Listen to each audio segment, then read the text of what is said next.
नमस्कार दोस्तों, मैं कुणाल सिंह आपका स्वागत करता हूं और विषय के रूप में मिस्र के सभ्यता इजिप्टियन सिविलाइजेशन लेकर आया हूं। दोस्तों, अगर आप इतिहास को ध्यान से देखें तो एक दिलचस्प बात सामने आती है। दुनिया की लगभग हर बड़ी प्राचीन सभ्यता किसी न किसी नदी किनारे ही विकसित हुई है, क्योंकि नदियों किनारे मिल जाता था पेयजल, उपजाऊ भूमि और पशुओं के लिए चारागाह। इसी कारण दुनिया के अलग अलग हिस्सों में अलग अलग नदियों किनारे महान सभ्यताओं का जन्म हुआ। जैसे इंडस वैली सिविलाइजेशन सिंधु नदी के किनारे, वर्तमान में भारत, पाकिस्तान और अफगानिस्तान का क्षेत्र। मेसोपोटामियन सिविलाइजेशन टिग्रिस और यूफ्रेटिस नदियों के बीच, आज का इराक।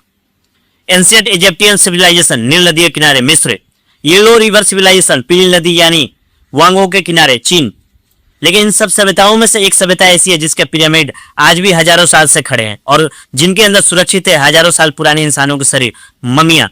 यह कहानी है नील नदी के किनारे विकसित हुई मिस्र की महान सभ्यता की। नदियों किनारे ही सभ्यता क्यों विकसित हुई, अब बात करते हैं। प्राचीन समय में लोग नदियों किनारे बसना पसंद करते थे। इसके पीछे कारण था, सबसे पहला कारण था पानी। नदियों से लोगों को आसानी से पेयजल मिल जाता था। दूसरा कारण था उपजाऊ मिट्टी। नदियों के बाहर खेतों में उपजाऊ मिट्टी फैलाती थी, जिससे खेती आसान हो जाती थी। तीसरा कारण था पशुओं के लिए घास और चारागाह। नदियों के आसपास हरियाली रहती थी, इसलिए जानवरों के लिए चारा मिल जाता था। इसी कारण धीरे धीरे लोग नदियों किनारे बसते चले गए और वहीं से सभ्यताओं का विकास शुरू हो गया। अब बात करते हैं नील नदी घाटी की सभ्यता की। नील नदी जिसने रेगिस्तान को जीवन दिया, लगभग 3500 ईसा पूर्व अफ्रीका के उत्तर पूर्व में एक महान सभ्यता विकसित हुई, मिस्र की सभ्यता। इस सभ्यता का जन्म हुआ नील नदी के किनारे। यह नदी पहाड़ों से निकलकर हजारों किलोमीटर का सफर तय करती है और अंत में भूमध्य सागर में गिरती है। करीब 6695 किलोमीटर लंबी यह दुनिया की सबसे लंबी नदियों में गिनी जाती है। हर साल नील नदी में बाढ़ आती थी और यह बाढ़ अपने साथ उपजाऊ काली मिट्टी लेकर आती थी। इसी मिट्टी की वजह से यहाँ गेहूं, जौ और कई दूसरे फसल उगाई जाती थी। इसी कारण यूनानी इतिहासकार हेरोडोटस ने कहा, Egypt is the gift of the Nile, यानी मिस्र नील नदी का उपहार है।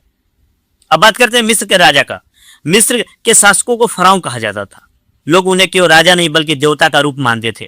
समाज भी एक व्यवस्था में बटा हुआ था। सबसे ऊपर फराउन, फिर पुरोहित, फिर अधिकारी और लेखक, फिर व्यापारी और कारीगर, और सबसे नीचे किसान और मजदूर।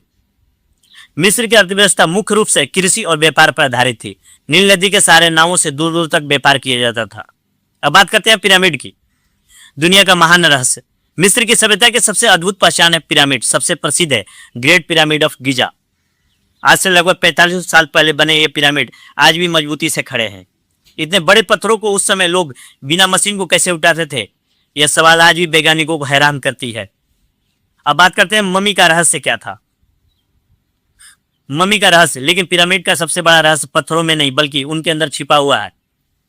असल में पिरामिड केवल इमारत नहीं थे, वे आस्था और विश्वास के प्रतीक थे और अक्सर राजा महाराजाओं की समाधियां हुआ करती थी। मिस्र के लोगों का विश्वास था कि मृत्यु के बाद भी आत्मा जीवित रहती है, इसलिए वे मृत शरीर को नष्ट होने नहीं देते थे बल्कि उसे विशेष तरीके से सुरक्षित रखते थे। इसी सुरक्षित शरीर को मम्मी कहा जाता है। मम्मी बनाने की प्रक्रिया को मम्मीकरण कहते हैं। इस प्रक्रिया में शरीर के अंदर के अंग निकाल दिए जाते थे, खासकर आंत और हृदय को खोखला कर दिया जाता था और उसमें अलकतरा भर दिया जाता था ताकि शरीर खराब ना हो। और फारसी भाषा में अलकतरा या ओलतार को मुमियाई कहा जाता था। इसी शब्द से इस शव को, इस बॉडी को मम्मी कहा जाता था। इसके बाद उस शरीर को पिरामिड के अंदर रख दिया जाता था और मम्मी के आसपास खाने पीने की चीज, कपड़े और आभूषण, हथियार और दैनिक उपयोग की वस्तुएं रख दी जाती थी, क्योंकि उनका विश्वास था मृत्यु के बाद भी जीवन चलता रहता है। अब बात करते हैं ज्ञान और विज्ञान की। मिस्र के लोग केवल पिरामिड ही नहीं बनाते थे, वे विज्ञान में बहुत आगे थे।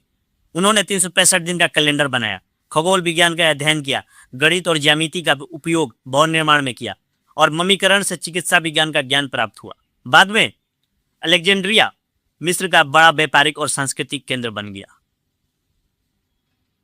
अब बात करते हैं, इस तरह नदियों किनारे दुनिया की महान सभ्यताओं ने जन्म लिया।